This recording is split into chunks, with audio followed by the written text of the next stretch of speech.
What's going on, everybody? My name is Northy, and it is good to finally be back for a little bit of a sit-down video, just to get something out there, and also to get myself back into the mood of making videos. I've been really keen on being productive, and I thought, why not come back to the scene, try my best to, get back into things. Obviously, with the Optimum videos, those were kind of like a one-off at the time, and as much as I wanted to springboard off that, I kind of haven't had inspiration other than the Optimum boxes to make content. So I'm doing a bit of a Q&A here today from a while back, where I asked you guys for any questions that you guys had regarding football, regarding YouTube, regarding card collecting, anything of the sort really is absolutely acceptable, and I'm going to read a few off and put them in this video. So hopefully you guys enjoy something like this. I've been doing a whole bunch of stuff on my Instagram at NorthyAFL, so if you want to be a part of a video like this in the future, definitely be sure to chuck a follow over at Instagram, and of course like and subscribe to the channel here today.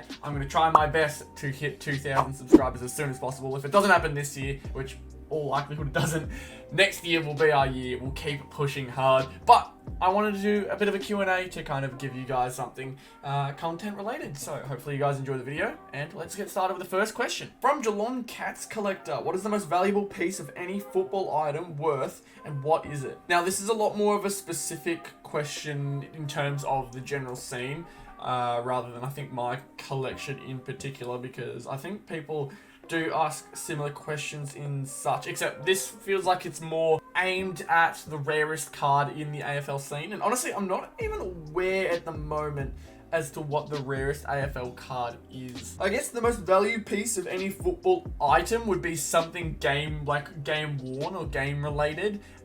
Maybe not necessarily cards in general, but in terms of valuable items, like I guess the Brownlow medal, Coleman medal, really valuable football items that are really hard to achieve, a Premiership Cup, all those kinds of things.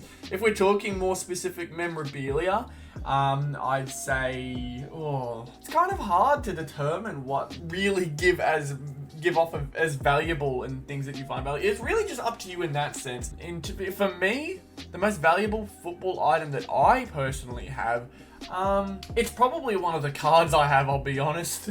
I've had plenty of real life experiences that I'd probably put over the top of just card collecting, because card collecting is fun, but you gotta be in the moment to really enjoy something and really treat it as valuable. And so probably a real life moment, going to Brad Johnson's 300th game. If you guys remember Brad Johnson, I went to his 300th when I was really young, and that was a super unique experience. It was a lot of fun. Another one from Geelong Cats Collector, who's had, I think he's got 3 questions here. Favorite Cats player right now? I'd probably have to go Joel Selwood, just for how well he represented the club for his entire career. Obviously not playing for him now, but Joel Selwood is just up there. He's just a top-notch player, top-notch person, competitor, just everything you want, and led Geelong to a very successful stint. And the last one from Geelong Cats Collector is best signature you have ever gotten, and probably the Jack Steele Virtuoso Signature Redemption. I've got a fair few redemptions, and I'm quite happy. I pulled an NBA card of Ja Morant, except it wasn't the actual signature, it was a redemption card for his signature, which would have been really, really cool. However, I am not the Ja Morant fan that probably someone else out there is, so I sold that one off for a really good price. I think it was like $700 for the signature redemption card, which I was super happy with. Nonetheless, really liked the card. Ja Morant probably as a general signature, probably the most valuable one that I got. However, I tend to find more value in AFL cards. So the Jack Steele one I got a Brad Johnson Goal Kicking Greats card that I really, really liked, and that's pretty much it for the main signatures that I can remember. Draft pick signature wise as well, Sam Darcy, the most recent Optimum box that I think I've uploaded on the channel. I got the Sam Darcy Platinum draft pick signature that I was really happy with, so that's one of them at least. And on the same topic, Riley has asked for a picture of all my signatured and DPS cards, and I can't get a picture because that'd mean I'd have to spend a lot of time trying to just dig through my collections, and I'm really not in the mood to try and dig through my cupboard and try and find all the signature cards that I have, because believe it or not all draft pick signatures and signature cards that I have are super valuable, but I know I have from Supremacy of last year, I've got, like I said, the goal kicking greats. I've got the Stuart Lowe goal kicking greats, and the Brad Johnson goal kicking great signature. No other signatures from Supremacy that I can remember other than the Tom Rockcliffe booklet that I used to have. That was a super cool card. If I can remember, I'll chuck a photo of that on the screen. That was such a sick card. I think that's the rarest card that I've pulled so far, which means I will also answer Footy Card Man's question right here, because he's asked what's my rarest card. It'd probably have to be that one, the booklet that I pulled. Just a ridiculous pull. Such a good pull. If you were in the live stream where it happened, I think it's still up on the channel. That was an amazing pull. The Tom Rockcliffe booklet, it looked pristine, and the patch was a lot rarer than I thought. I could have got a lot more value out of it, but I did sell it off for 4 figures at the very least, which was really nice. But some more signature cards that I can think of. Obviously, I got the dual signature from Footy Stars Prestige of the Essendon Bombers. Zach Merritt, Nick Martin, I think that one was. I've also pulled the Jack Steele that I mentioned before, and then a load of draft pick signatures, both from this year and last year. Last year, I can't think of any notable signatures that I pulled off the top of my head, but this year, like I said, Sam Darcy, got Josh Goda and Miller Bergman from North Melbourne this year, which was really, really good. I think I also got Ben Hobbs in there. Jai Amos was another one that I got. Just the most recent ones I can think of in terms of signature cards that I've got so far. But again, signature cards are so much fun to pull. They're so good looking. And I've also got an assortment of NBA signature cards that I can't name off the top of my head, but I know I've got a few of them.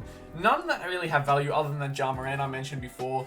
But other than that, that's all the signature cards I can think of off the top of my head. Now here's a good question. Thoughts on the trade with Freo from Bo McCloskey? I really like this question because I think it was a good trade. I think off the top of my head, we only gave away picks.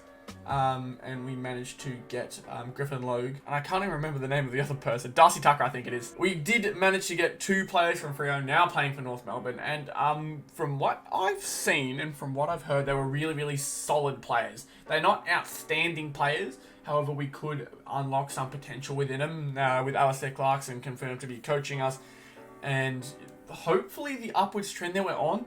Luke Davies-Uniacke started to look really, really good towards the second half of the season last year, although it didn't result in too many wins. Individual performances from him were outstanding, and so hopefully adding talent, hopefully adding new picks in. Obviously, Jason Horne-Francis no longer with us. I'm hoping that's just a little minor roadblock in terms of the player development for our team. Jason Horne-Francis is in general kind of loomed over our entire trade period because him requesting a trade out and going to Port Adelaide sucked. However, we did get a lot of re-signings, like Cam Zurha signed on for 2 more years, Todd Goldstein signed on for another year. Lots of extensions as well throughout the club.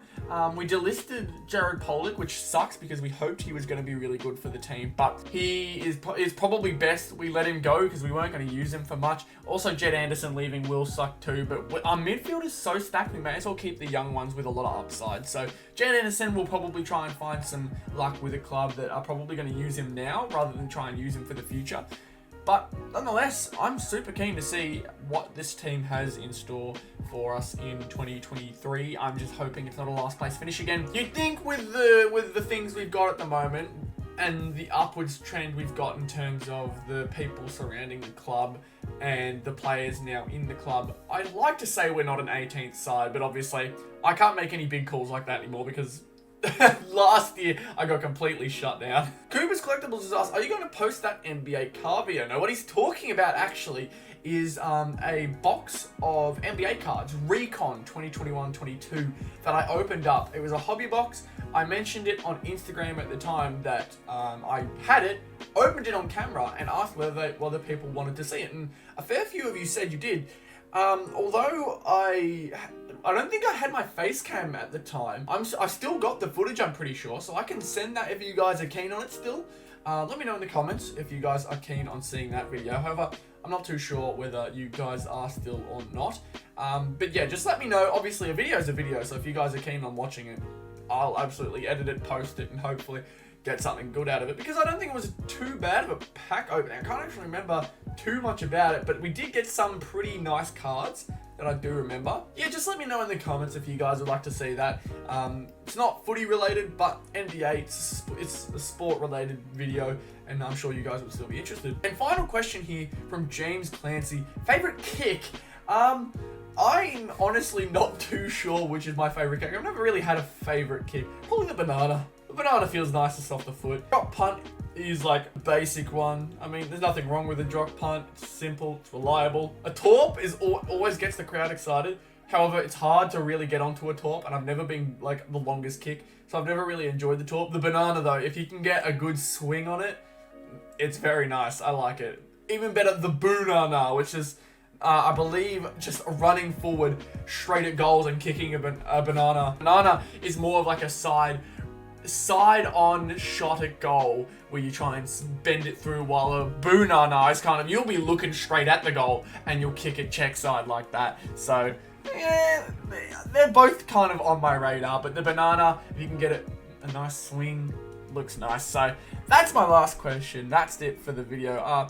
Bit of an interesting one. Let me know if you guys are interested in something like this in the future. I just wanted to do this because I've been in the mood to make a video. I'm kind of trying to find that motivation again. Whole load of projects, whole load of ideas that I've got. My birthday's coming up, so I'm gonna have my birthday stream full of packs is what the aim is. Who knows if it happens? I do have a few boxes already ready to go for that stream, but I still need to get some basic ones. Like I want to get a team coach box, I want to get footy stars and footy jumbo, I want to get cricket cards. By the way, my aim is to have a cricket card video out very, very soon. I still need to order them, but I really, really like the look of the cricket cards this year, so I'm going to try and give that another go. I did a bit of it last year, so this year should hopefully be some good fun as well. Yeah, other than that, let's hope that this stays happening, and let's hope that we get more videos like this. It'd be super fun. But nonetheless, thank you guys so much for watching. Be sure to leave a like, subscribe to the channel if you are new as well. Thank you all so much for watching this video, and I'll see you all in the next one. Goodbye.